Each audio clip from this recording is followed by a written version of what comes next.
तो आज मुझे करनी है इस रूम की साफ़ सफाई, क्योंकि आज मौसम साफ़ हो रहा है तो सारे कवर धोने हैं। तो उन दोनों लिहाफ के कवर मैंने यहाँ पे डाल दिए हैं और जो चादर है ये सारी आज मुझे चेंज करनी है और पूरे कमरे की साफ़ सफाई करनी।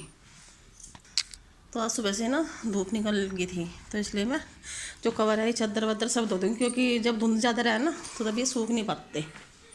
तो जो ये बिस्तर हैं लिहाफ इन्हें मैं धूप में डाल दूँगी और जो धोने कपड़े हैं वे मैं नीचे लेकर जाऊंगी आंगन में, वहाँ पे मशीन रखी हुई है, वहीं पे धोने हैं सारे। नमस्ते जी, कैसे हो आप सब? आशा करती हूँ कि आप सब भी बिल्कुल ठीक होंगे। प्लीज़ मेरे चैनल को लाइक और सब्सक्राइब कर लीजिए, जिससे आने वाली वीडियो आप सभी को मिलती रही। तो आज मैं आपके साथ शेयर कर रही हूँ अपने मॉर्निंग रूटीन का काम, जिसमें रूम की साफ़ सफाई और पशु का काम, और जी जहाँ पर हमारे पशु बनते हैं वहाँ पर साफ़ सफाई और कपड़े धुलने का काम। तो क्योंकि आज जो मौसम है वो बहुत साफ़ हो गया था, क्योंकि धूप बहुत कड़ी निकल रही थी, तो इसलिए मैंने जो कपड़े थे सारे करके कवर तो मुझे धोने थे, तो यहाँ पर जितने भी कवर थे वो मैंने सारे उतार के एक साइड में डाल दिए हैं। और जो चादर थी वो भी मैंने उतार दिया। जो बिस्तरे हैं उनके जो लिहाफ बोलते हैं रिजाई, उनके कवर भी मुझे धुलने हैं, क्योंकि बच्चे पूरे दिन बाहर खेलते हैं फिर आके लेट जाते हैं। कम से कम हफ्ते में एक बार तो कवर धोने ही चाहिए, क्योंकि मौसम इतना ज़्यादा ख़राब था कि कवर अगर धो लेते तो फिर ये कहाँ पर सूखते। तो आज मौसम इतना साफ़ हो रहा है कि जो कवर थे वे भी मैं सारे आज धोऊंगी, और जो बच्चे हैं मुझे फिर वे भी नहलाने हैं, उनको कपड़े भी धोने हैं, पशुओं को भी नहलाना है। तो आज मैं आपके साथ अपना मॉर्निंग रूटीन का जो मैं डेली रूटीन में करती हूँ वो आज आपके साथ शेयर कर दूंगी। तो यहाँ पर सबसे पहले जो कवर थे वो मैंने सारे उतार कर एक साइड में डाल दिए हैं, और जो सुखाने के कपड़े थे वो मैंने बाहर छज्जे पर सुखा दूंगी। तो यहाँ पर जो गद्दा था वो मैंने झाड़ दिया, तो तई थी वो भी झाड़ कर मैं इस चारपाई पर डालकर छोड़ दूंगी, क्योंकि जो बच्चे हैं वो आकर फिर खाट पर बैठते हैं तो खाट ना ठंडी लगती है, क्योंकि गर्मियों में तो खाट पर खुले में बैठ जाते हैं, पर सर्दियों में जो खाट होती है यानी कि चारपाई वो ठंडी लगती है। तो इसलिए मैं हमेशा चारपाई पर कपड़ा ही डालकर रखती हूँ सर्दियों में। तो यहाँ पर जो धोने कपड़े थे वो मैंने एक साइड में रख दिए हैं, और तो यहाँ पर जो गद्दे पड़े थे बेड पर उन्हें भी अच्छी तरह से झाड़ कर मैं साफ़ कर दूँगी। जब अच्छी कैडी धूप निकल जाएगी फिर थोड़ी देर के लिए मैं इन्हें बाहर डाल दूंगी, क्योंकि अगर मैं पूरे दिन गद्दे बाहर छोड़ दूंगी तो फिर बच्चे जो हैं वे आकर बैठते हैं तो गद्दे हैं जो उन पर कूदते हैं तो वे बीच में से टूट जाते हैं। तो इसलिए बस मैं 1 घंटे की धूप लगा कर इन गद्दों को फिर दोबारा से फ्रिज पर ही रख दूंगी। वैसे तो मैंने झाड़ कर अच्छी तरह से साफ़ कर दोबारा बेड पर रख दिए हैं। अभी बच्चे जो हैं वे नीचे खेल रहे हैं आंगन में, तो अभी मैं अपने कमरे का जो सामान था वो सारा मैंने बाहर निकाल के रख दिया था एक्स्ट्रा। जो बाकी सामान था वो मैंने चारपाई पर रख दिया है। जो धुलने कपड़े थे वो मैंने एक साइड में रख दिए हैं। तो यहाँ पर जो कमरे का डस्टिंग का काम था वो मैंने सारा कर लिया है। तो उसके बाद में फिर जो चादर थी वो मैं धुली चादर एक्स्ट्रा रखते हैं जो, वो मैं बेड पर अच्छी तरह से बिछा कर छोड़ दूँगी। उसके बाद फिर मुझे कमरे में झाड़ू लगानी है, फिर पोछा भी। तो यहाँ पर झाड़ू लगाने के बाद में फिर मैं लग गई थी पोछा लगाने के लिए। तो आप देख सकते हैं बाहर से कितनी ज़्यादा रोशनी आ रही है, बहुत ही अच्छी कैडी धूप निकल गई है।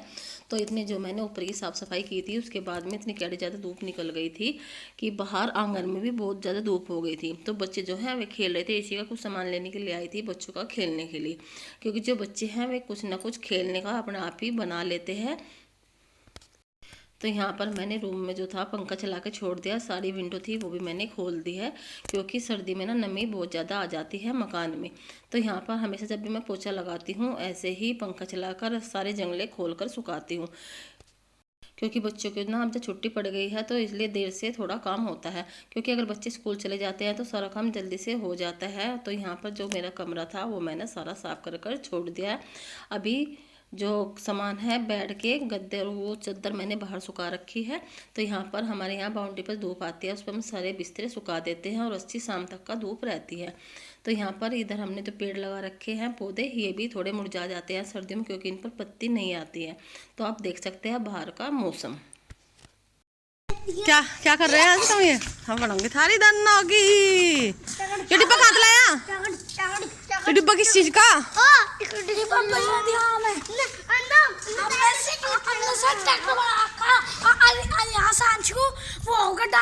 अच्छा यहाँ डांस करेगा तो? अच्छा अच्छा। तो यहाँ पर जो बच्चों की मौज मस्ती थी वो चल रही है। बच्चे जो है अपने खिलौने खुद ही बना लेते हैं किसी भी चीज़ से। तो यहाँ पर जो प्लास्टिक का सामान रखा हुआ था बेचने का, यानी कबाड़ी को देते हैं, तो मैंने एक साइड में डालकर रख दिया था। तो बच्चे जो है उसमें से जो डब्बे होते हैं उनका खुद ही खेलने का सामान बनाकर खेल रहे हैं। तो यहाँ पर जो पशु थे मैंने बाहर बांधने शुरू कर दिया, क्योंकि अब जो धूप है वो बहुत कड़ी निकल गई है, थोड़ी इनकी धूप लग जाएगी, उसके बाद में फिर मैं इन्हें नहला दूँगी। तो यहाँ पर सबसे पहले जो पशु है वे अंदर से निकाल कर, जब मैं बाहर बांधती तो हमेशा वे ड्राम पर पहले पानी पीते हैं, उसके बाद ही फिर वे खोर पर बनते हैं इधर दूसरी साइड में। तो यहाँ पर जो काली गाय है वो मैंने पहले बांधी थी, सफ़ेद वाली गाय मैं बाद में बांध दूँगी। तो हमारे यहाँ जैसे भी गांव में जो कुछ हम काम करते हैं, यानी पशुओं को नहलाने का या घर का कुछ भी काम करते हैं, तो मैंने आपके साथ शेयर किया है। तो यहाँ पर जो पशु है वे मैं इधर बांध कर छोड़ दूँगी, क्योंकि सर्दी शुरू होते ही जो पशु हैं हम वे बाहर लेट निकालते हैं, क्योंकि सुबह के टाइम इतना ज़्यादा कोहरा रहता है, तो हम पशुओं को वहीं पर छोड़ देते हैं बरामदे में बांध कर। तो जब धूप निकलती है जब भी हम इन्हें बाहर निकालते हैं। तो यहाँ पर जो पशु थे अब धूप निकल गई, तो मैंने सब पशुओं को बाहर बांध दूँगी, जब नहला दूँगी उसके बाद में फिर मैंने सारे पशुओं को टीन में लाकर बांध दूँगी जब तक ये फर्श सूखेगा। तो यहाँ पर जो खोर में घास पड़ा हुआ है ये भी मुझे एक साइड में करना है, झाड़ू से इकट्ठा कर कर। अगर हम खोर में ऐसे ही घास छोड़ देते हैं तो कोने में जो घास रह जाता है उसमें कीड़ा पड़ जाता है। तो हमेशा जब भी मैं खोर में से घास निकालती हूँ तो यहाँ पर जो छोटी झाड़ू होती है उसका ही इस्तेमाल करती हूँ, क्योंकि खोर में ना बारीक बारीक रोड़ी पत्थर होते हैं, तो हाथ में चुभने का डर रहता है। तो यहाँ हमेशा जो झाड़ू वो घिस जाती है उसे हम खोर में इस्तेमाल कर लेते हैं। जब सुबह हम दूध निकालते हैं पशुओं का, तो तभी हम पशुओं को अंदर घास कर देते हैं। जो गाय होती है वो हम हमेशा बरामदे में बांधते हैं, और जो दोनों भैंस हैं वे हमेशा हम टीन में बांध कर छोड़ देते हैं। उसके बाद में खोर में जब मैंने घास निकाल दिया था तो जहाँ पर अंदर पशु बंधे थे तो यहाँ पर भी मुझे साफ़ करना है। तो यहाँ पर जो गोबर था वो मैंने सारा उठाकर बाहर डाल दिया है, जहाँ पर हम एक जगह इकट्ठा करते हैं। तो यहाँ पर जो कुट्टी काटने मशीन थी इसके पास में ना बहुत ही ज़्यादा गंदा हो रहा था, क्योंकि जब पशु बाहर निकालते हैं तो उनके पैर से ना जो गोबर या मिट्टी होती है वो मशीन के पास में गिर जाती है। तो यहाँ पर जो कूड़ा था वो मैं सारा एक साइड में इकट्ठा कर दूँगी। हम हमेशा पशुओं के नीचे सूखा रेता डालते हैं, क्योंकि जो रेता है उससे ना गरमाई अच्छी बनती है। अगर हम यानी कि पत्ती या कुछ और पशुओं के नीचे डालते हैं तो उसमें ना पिस्सू या कीड़े होने का डर रहता है। तो हमेशा हम अपने पशुओं के नीचे सूखा रेता ही इस्तेमाल करते हैं। अगर पत्ती डाल देंगे तो पत्ती ऊपर से उठा लेते हैं, उसके नीचे ना पिसाब या गोबर रह जाता है, उससे ना बहुत ज़्यादा गंदगी रहती है और कीड़े भी पड़ जाते हैं। तो मैंने आपसे जब भी मैंने वीडियो डाली है अपनी वीडियो में हमेशा यही बताया है कि जब भी हम अपने पशुओं के नीचे साफ़ सफाई करते हैं तो ऐसे ही करते हैं, चाहे हमारे घर में साफ़ सफाई करते हैं जहाँ पर हम रहते हैं, जहाँ हमारे पशु रहते हैं, तो वहाँ पर भी हम ऐसे ही साफ़ सफाई करते हैं। तो यहाँ पर झाड़ू का काम था वो मेरा पूरा हो गया है। तो सुबह का जो मेरा काम था साफ़ सफाई का, रूम की साफ़ सफाई थी जो मैंने करके छोड़ दी है, और झाड़ू पोछे का जो मेरा काम था वो सारा ख़त्म हो गया। उसके बाद में फिर मैं आ गई थी यहाँ पर नीचे जहाँ पर हमारे पशु बंधे हुए हैं। सबसे पहले मेरे पशु जो थे वो मैंने सारे बाहर निकाल कर बांध दिए हैं, और जिनका गोबर था झाड़ू लगाने का वो सारा काम मैंने कर दिया है। और आज मुझे धोने हैं बहुत ही ज़्यादा कपड़े। तो एक राउंड के कपड़े तो मैंने मशीन में डालकर छोड़ दिए हैं, क्योंकि 11 बजे लाइट आती है। तो यहाँ पर एक राउंड के कपड़े मैंने इसमें डाल दिए। उस खाट पे जो धोने कपड़े थे मैंने वहाँ पे रख रखे हैं, और धूप इतनी कैडी निकल रही है, बहुत ही ज़्यादा कैडी। तो मुझे फिर ये पशु भी नहलाने हैं और साथ के साथ कपड़े भी धोऊँगी, तो दोनों काम एक साथ कर लूँगी। तो जो खोल में घास था वो भी मैंने निकाल कर इनके आगे डाल दिया। और यहाँ पर आपको एक पतीला दिखाई दे रहा होगा, इसमें बनाते हैं हम पशुओं का राशन, यानी कि जो खिलाते हैं ना दूध वाले पशुओं को। तो इसमें तरा, मेथी, चना, बिनोला और बिनोलों की खल, सरसों का तेल और गुड़ शक्कर, ये सब चीज़ हम इसमें डालकर रंधने के लिए रख देते हैं। तो अब जैसे मैं रंधने के लिए रख दूँगी, हारे में जो दूध था वो भी मैंने गर्म करने के लिए रख दिया है। तो यहाँ पर ये है उड़द की जो चूरी बोलते हैं वो, तो इसे मैं पतीले में डाल दूँगी 2 कटोरे के करीब। और ये जो बिनोले खल है 1 कटोरा, इसमें से ये खल भी डालनी है। ये वाली बिनोले की जो खल है वो भी पशुओं के लिए अच्छी रहती है। और यहाँ पे जो है पशुओं का राशन जो हम घर का पिसवाते हैं, 2 कटोरे मुझे इसमें ये डालना है, 2 कटोरे के करीब।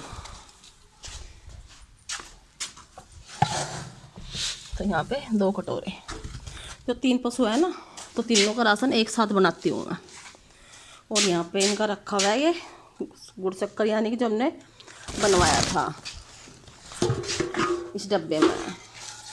इसमें ना हमने बिनोले डलवा रखे, और जी क्या बोलते हैं सरसों का तेल, जो गन्ने होते हैं ना उनका गुड़ शक्कर बनाया जाता है ना, उसका ये 2 कटोरे करीब, ये जिससे ये मीठा हो जाए। तो सर्दी में हर साल हम पशुओं के लिए ये वाली शक्कर ज़रूर बनवाते हैं।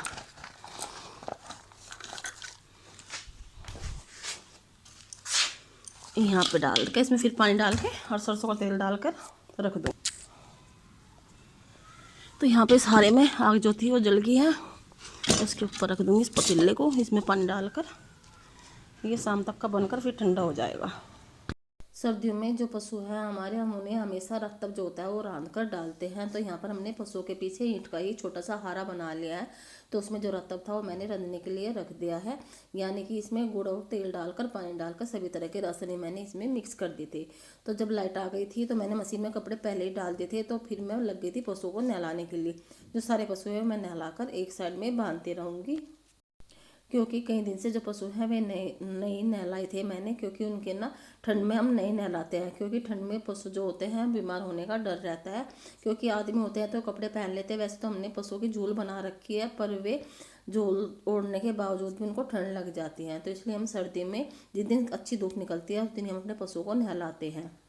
पशु नहलाने के बाद में जहाँ पर पशु बंधे हुए गड़ंचो, फिर मैं इसे अच्छी तरह से धोकर साफ कर दूंगी।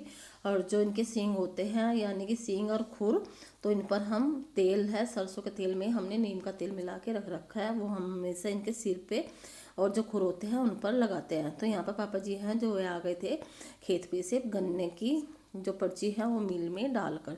तो यहाँ पर जब मैंने पशु नहला दिए थे तो हमेशा जो सींग पे तेल लगाते हैं तो वे हमेशा पापा ही लगाते हैं पशु के सींग पर।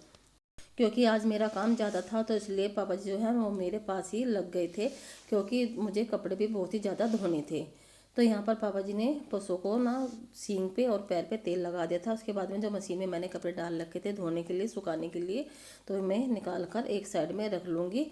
जो दूसरे राउंड के कपड़े थे मैंने मशीन में डाल दिए हैं।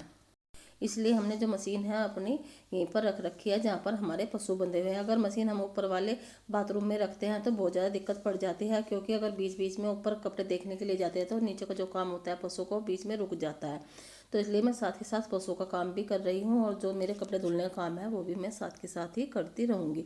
तो यहाँ पर दूसरे राउंड के जो कपड़े थे वे भी मैंने सारे अच्छी तरह से सर्फ निकाल कर इसमें से पानी निचोड़ कर टब में डाल दूँगी। हमने यहाँ कपड़े धोने का जो टब है वो बहुत ही बड़ा बनवा रखा है, क्योंकि जो बड़े कपड़े होते हैं वो हमेशा ड्राम में ही कंगालते हैं हम। तो हमने जो ड्राम है वो एक तो हमने पशुओं का बनवा रखा है और एक हम कपड़े धुलने का। तो यहाँ पर जो बड़े कपड़े हैं वो उसमें अच्छी तरह से कंगाल जाते हैं। जो बाल्टी में होते हैं वे नहीं कंगाल पाते हैं अच्छी तरह से, उनमें साबुन या झाग रह जाते हैं। यहाँ पर जो कपड़े धुलने का काम था वो लगभग मेरा पूरा हो चुका है, बस थोड़े ही कपड़े बच गए थे। तो यहाँ पर आप देख सकते हैं इस ड्राम में मैंने जो था वो पानी भर लिया है। जो सुखाने कपड़े थे वो वहाँ पर रख दिए हैं, और मशीन में एक राउंड के जो कपड़े थे वो मैंने और डाल दिया है। तो यहाँ पर अन्ना वारव जो है वो कटे के साथ में शैतानी कर रहे हैं। जो एक कटिया है इसका नाम इन्होंने खुशी रख रखा है, तो ये इनको कुछ नहीं कहती है। तो ये आज की वीडियो में बस इतना ही। तो आप देख सकते हैं मैंने कितने ज़्यादा कपड़े धोकर सुखाई है। तो कमेंट करके ज़रूर बताना कि आपको मेरी आज की मॉर्निंग रूटीन की वीडियो कैसी लगी। तो मिलते हैं हम आपसे नेक्स्ट वीडियो में, तब तक के लिए नमस्ते, बाय बाय।